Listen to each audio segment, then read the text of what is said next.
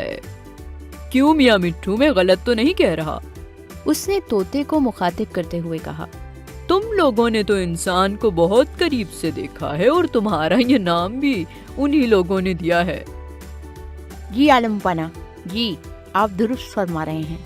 انسان اپنی انسانیت کا بڑا ڈھنڈورا تو پیٹتے ہیں، مگر ذرا سی بات پر آپس میں بری طرح لڑتے ہیں۔ انسانی درندگی کا یہ عالم ہے کہ اپنے مخالف کے بچوں تک کو نہیں چھوڑتے ہیں۔ آپ صحیح فرما رہے ہیں۔ جان کی امان پاؤں تو میں بھی کچھ عرض کروں، ایک کوا بولا۔ بولو بولو، کیا کہنا چاہتے ہو؟ شیر نے کہا، انسانوں نے نہایت خطرناک قسم کے ہتھیار بنائے ہیں جو پلک جھپکتے میں ہزاروں لوگوں کو موت کی نیند سلا دیتے ہیں۔ وہ بے دھڑک ان کا استعمال کرتے ہیں اور اپنے جیسے ہزاروں انسانوں کو مار دیتے ہیں۔ یہ ہے ان کی درندگی کا حال، جو ہم کو درندہ اور خونخوار کہتے ہیں، مگر ہم تو اپنے جیسے کئی جانوروں کا شکار کبھی نہیں کرتے۔ کوئی شیر کسی شیر، کوئی بھیڑیا کسی بھیڑیا کو نہیں مارتا، مگر یہ انسان ایسی درندگی کے بعد بھی اشرف المخلوقات کہلاتا ہے۔ میں کچھ عرض کروں، اجازت ہے؟ اجازت ہے، اجازت ہے۔ بادشاہ سلامت، انسانوں کے بارے میں جو باتیں کہی گئی ہیں وہ غلط نہیں ہیں، مگر سب انسان ایک جیسے نہیں ہوتے ہیں۔ ان میں بڑی تعداد میں بہت اچھے انسان بھی ہوتے ہیں جو تمام انسانوں کی بھلائی اور بہتری کے لیے اچھے کام کرتے ہیں۔ دربار ختم ہونے کے بعد بندر اور بندریا بہت خوش اپنے گھر لوٹے۔ بندر بولا، دیکھو، ہماری نیکی کی بادشاہ نے بھی تعریف کی ہے، تم خواہ ڈر رہی تھی۔ ہاں، اللہ کی مہربانی ہے کہ ہمارے بچے پر کوئی آنچ نہیں آئی، بندریا نے جواب دیا۔